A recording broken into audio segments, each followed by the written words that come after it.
और वहीं पे बीजेपी को 240 तक ही मिली है, प्योर मेजॉरिटी नहीं है। जश्न में वो मतलब वो माहौल नहीं है पहले जो 303 वाला था।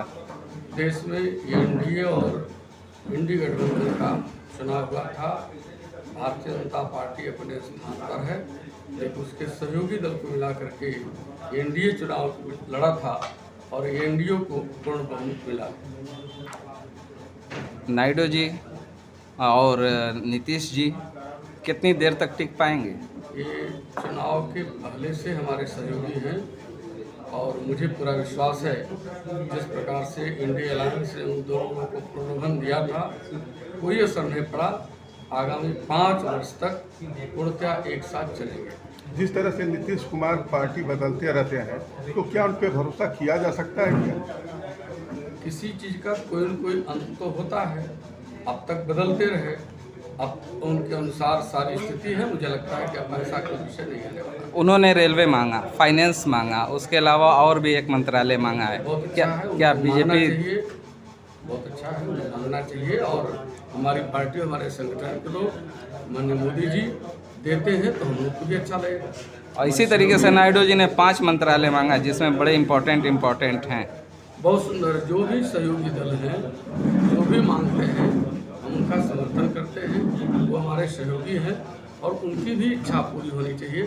संगठन और सरकार हमारी उम्मीद है कि उनकी भावनाओं का सम्मान करें। क्या इस सरकार में कॉमन सिविल कोड पे बात होगी या कॉमन सिविल कोड को ठंडे बस्ते में रखा जाएगा? नहीं, बिल्कुल बात होगी और मैं समझता हूँ कि अभी 2-3 दिन पहले ही माननीय नीतीश जी से और चंद्रबाबू नायडू जी से इस पर एक समीक्षात्मक टिप्पणी हुई है। उन्होंने कुछ तर्कों के आधार पर इसको स्वीकार किया। घोसी में हार का कारण क्या बना? हार का कारण घोसी का जितना मैं जानता हूँ उतना आप जानते हैं। परिस्थिति जो है कहीं न कहीं अगर यह कमल का फूल लड़ा होता, भारतीय जनता पार्टी लड़ी होती तो संभवतः यह प्रश्न नहीं आता।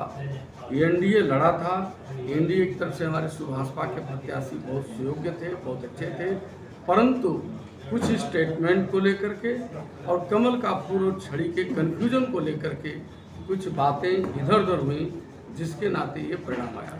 कमल के न लड़ने की वजह से क्या कार्यकर्ताओं और नेताओं में उदासीनता की वजह से ही हुआ क्या? मैं उदासीनता नहीं मानता हूँ, एक कन्फ्यूजन जरूर मानता हूँ। अगर वह कमल का फूल रहा होता तो संभवतः आज हम 3-4 लाख से जीतते। अपने सहयोगी पार्टनर के लिए मतलब उस फोर्स के साथ बीजेपी ने काम नहीं किया क्या? बिल्कुल काम किया है, एक एक कार्यकर्ता ने काम किया है। कुछ ऐसी चीज़ें थी जिसको लेकर के कार्यकर्ता बराबर इस बात को आगाह करते थे। हम जनता को कन्विंस नहीं कर सकते। जनता के मन में अगर किसी प्रकार की कोई नाराजगी और प्रतिक्रिया है तो उसे हम समझा सकते थे, परंतु हमारे समझाने का कितना प्रभाव पड़ेगा वो सामने रिजल्ट होता है। राहुल गांधी कहते हैं कि 400 पार के नारे को लेकर एक स्कैम किया गया, जिस तरीके से एग्जिट पोल दिखाकर और हज़ारों करोड़ रुपया कमाए गए। ये गलत आरोप है और इस बार जो हमारा परिणाम था वो 400 के पार ही जाता, परंतु परिस्थिति समीकरण जो जनता के बीच में गया, जिसके नाते स्थिति बदली। अन्यथा कार्यकर्ताओं के भरोसे और जो हमारा कार्य था उसके आधार पर हमको 400 के पार जाना चाहिए था, परंतु किन कारणों से यह परिस्थिति बिगड़ गई है उसके बारे में कमोवेश हम और आप सभी जानते हैं कि कुछ ऐसे विषय थे जिसको लेकर के जनमानस या तो समझ नहीं सका या समझा, तो जिसके दुष्परिणाम हम सब लोगों को झेलना पड़ा। 2027 के विधानसभा चुनाव को लेकर ये जो पूर्वांचल में एक तरीके से हार हुई है, कितना बड़ा चैलेंज मानते हैं? नहीं, ये हमारे लिए चैलेंज है और अच्छा है। बराबर जीत हमारे लिए अच्छा नहीं है, कुछ बीच में इस प्रकार के झटके लगने चाहिए और मैं सोचता हूँ वो झटका हमारे लिए एक संकेत है। संभवतः आने वाले 27 में और 29 में हम बहुत बड़े पैमाने से जीत हासिल करेंगे। एसआरओ में मोदी जी योगी जी की आपसी कलह तो उभर कर सामने नहीं आ रही है। यह तो मीडिया के बीच में और कुछ लोगों के बीच में ये नैरेटिव चलाया जाता है कि मोदी जी का और योगी जी का आपस में तालमेल नहीं है। अगर तालमेल नहीं रहता तो योगी जी की जितनी प्रशंसा मोदी जी करते हैं मंचों पर, शायद अन्य प्रांत के मुख्यमंत्रियों की उतनी प्रशंसा नहीं करते हैं। उन्हें वो मानते हैं कि पूरे देश में योगी जी एक मॉडल हैं। ये हमारे मोदी जी की शब्दावली है।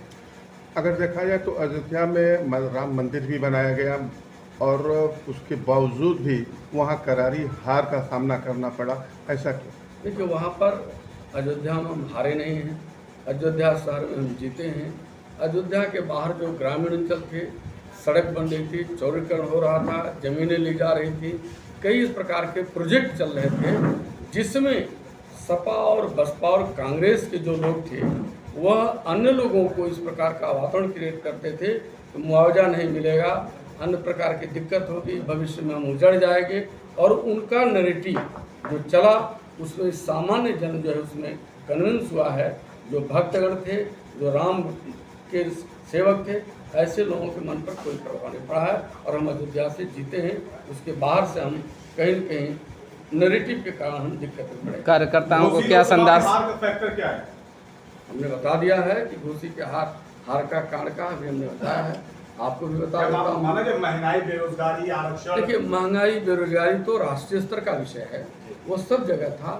घोसी में मैं इतना मानता हूँ कि जो हमारे प्रत्याशी थे बहुत योग्य थे, बहुत समझदार थे, डॉक्टर अरविंद राजभर जी, परंतु उनके पिता के बयान को लेकर के जनमानस में आक्रोश था। इस बात को हम लोग भी कई बार समझाने का प्रयास किए कि इस प्रकार की कोई शब्दावली नहीं आनी चाहिए, कोई भाषा नहीं आनी चाहिए, जिसकी एक नाराजगी थी, अन्य कोई कारण बड़ा नहीं है। आपको नहीं लगता कि बीजेपी का जो कोर वोट है वो भी पलट गया इस चुनाव में? मैं तो नहीं सोचता हूँ कि हमारा कोई कोर वोटर पलटा है। अगर हमारे लोग पलटते तो संभवतः इतनी बड़ी संख्या में हमको वोट नहीं मिलता। पलटता नहीं तो जिला पंचायत अध्यक्ष अपना बूथ हार गए, ऊर्जा मंत्री के शर्मा अपना बूथ हार गए। देखिए, पर्टिकुलर एक एक बिंदु पर जो बात चल रही है, मैं सोचता हूँ जो विरोधी दल हैं उन्होंने एक नैरेटिव इस प्रकार का समाज में स्थापित किया है कि भारतीय जनता पार्टी के मंत्री भारतीय जनता पार्टी के जिम्मेदार काम नहीं किए। विरोधियों का क्या वो है इसमें? नहीं, विरोधियों का नैरेटिव सामान्य जन को प्रभावित कर दिया। हम तो अपने काम पर भरोसा कर रहे थे, हम अपने नेतृत्व पर भरोसा कर रहे थे कि प्रधानमंत्री जी ने देश में धर्म राज्य स्थापित किया, देश में उन्होंने अच्छा काम किया है और जनता को घर घर राशन, घर घर मकान बन रहा है। हम तो अपने काम पर विश्वास कर रहे थे। हमें नहीं मालूम था कि अंदर से जो विरोधी दल हैं वो अनेक प्रकार का नैरेटिव करें, जन सामान्य सीधा साधा उस पर प्रभाव पड़ा। और दूसरा कारण जो हमारा कमल का फूल और छड़ी था, यह भी एक बड़ा फैक्टर है हारने का, जिसमें हम अच्छा, काम पे जब आप लड़ रहे थे तो काम की बुनियाद पे वोट नहीं, हिंदू मुस्लिम मंगलसूत्र किस संदर्भ में आया उसका उल्लेख हिंदू मुस्लिम से नहीं, हिंदू मुस्लिम किस संदर्भ में आया उसे इस वोट के दौरान हमारे नरेंद्र मोदी जी, योगी जी या राष्ट्रीय कोई नेता कहीं हिंदू मुस्लिम का कहीं किसी मंच पर कोई जिक्र किया हो तो आप उल्लेख कर सकते हैं, उसका उत्तर दे सकते हैं। सारी वीडियो पड़ी हुई है। मंदिर, मस्जिद, राशन, ये तीनों फैक्टर मंदिर मस्जिद नहीं, लेकिन मंदिर चला है, मंदिर की बात हुई है। अगर यही सुप्रीम कोर्ट जो फैसला दिया है, अगर यही फैसला कांग्रेस की बसपा सपा की सरकार होती तो संभवतः वह मंदिर इतनी आसानी से नहीं बनता, विरोध हो जाता, रोक जाता। परंतु बीजेपी की सरकार का मंदिर बना, आगे मथुरा और काशी भी बनेगा। हम किसी मस्जिद को नुकसान करने वाले नई जनरेशन। एक मिनट, अगर देश में कहीं कोई मस्जिद जिस पर हिंदू समाज ने आक्रमण किया हो, हिंदू समाज ने नुकसान किया हो, तो मैं दावे के साथ कहता हूँ अयोध्या, काशी, मथुरा सहित सारे देशवासी उस मस्जिद को बनाने के लिए आगे चले। सवाल ये है कि इस बार जनता के दिमाग में ना तो राशन था, ना ही हिंदू मुस्लिम था, ना ही मस्जिद मंदिर था, सिर्फ वो आरक्षण था दिमाग में। ऐसा नहीं लगता आपको? एक आरक्षण और संविधान खतरा, यह तो वो लोग पैदा कर रहे थे। हमारे तरफ से तो यह था कि आरक्षण पर कोई प्रभाव नहीं पड़ेगा, संविधान में कोई अंतर नहीं आएगा। विरोधी यह बोलते थे कि अगर कोई व्यक्ति मृत्यु हो जाएगी उसकी 60% संपत्ति जब्त कर ली जाएगी। संविधान कहता है कि व्यक्ति का और परिवार का संपत्ति पर अधिकार है, तो संविधान के विपरीत वो काम कर रहे थे, अर्थात संविधान तोड़ने की मंशा उनकी थी। आरक्षण पर भी मैं कहना चाहूँगा, आरक्षण में वो मुस्लिम वर्ग को कहते थे, ये हमारे ओबीसी के लोग हैं, कर्नाटक में उसका प्रयोग किया गया और कर्नाटक में आरक्षण का बंटवारा हुआ है। वोटरों पे विपक्षियों की जो बातें थी वो कारगर हो विपक्षियों ने हावी हो गए। विपक्षियों ने नैरेटिव पैदा किया। मैं इस बात से सहमत हूँ कि जो महंगाई और बेरोजगारी और जो दो चार मुद्दे आरक्षण और संविधान को लेकर के नैरेटिव वो क्रिएट किए, जन सामान्य उस बहकावे में आई है, इतना सही है, इसको मैं मानता हूँ। अगर देखा जाए तो जिस तरह से मोदी जी और उत्तर प्रदेश के मुख्यमंत्री और बड़े बड़े नेता के साथ साथ AK शर्मा और दारा सिंह चौहान, जो दारा सिंह चौहान और AK शर्मा स्थानीय, वह भी समझाने में नाकाम साबित हो रहे हैं। मैं सोचता हूँ AK शर्मा जी और दारा चौहान जी दोनों उन्होंने अथक प्रयास किया है। आपका यह कहना बिल्कुल सही है कि जो जनमानस के मन पर एक छाप पड़ गई थी, नैरेटिव का प्रभाव था, ये हमारे बड़े नेता घर घर नहीं जा सके, छोटी छोटी नुक्कड़ सभा नहीं कर सके, जिससे लोगों को समझाया जा सके, यह एक अभाव हो सकता है, लेकिन उनकी मंशा और प्रयास में कोई कमी नहीं थी। सर, जिम्मेदार किसको मानते हैं? किस चीज़ को? घोसी लोकसभा में हार का जिम्मेदार कौन? अपनी बातें नहीं कर, लोगों ने पहुंचा पाए। यह तो हम अपने काम पर इतना विश्वास था कि हम कहीं पर भी खड़ा होकर कोई बात कहेंगे उसको जनता समझेगी, लेकिन जो विरोधी दल थे वो खाली थे। सभी दल मिल करके केवल एक काम, भारतीय जनता पार्टी ने जो अच्छा कार्य किया था उसका विरोध करना, और जन सामान्य को यह बात समझ में आ गई, शायद लोग सही करें, संविधान और आरक्षण खतरे में है, मतलब बीजेपी ऐसा मान सही लिया तरीके तरीके से समझा नहीं पाई बातें। भारतीय जनता पार्टी के कार्यकर्ता और संगठन ने पूरा प्रयास किया समझाने का। जिन लोगों की मंशा ठीक नहीं थी उनको हम समझाने में असफल। लेकिन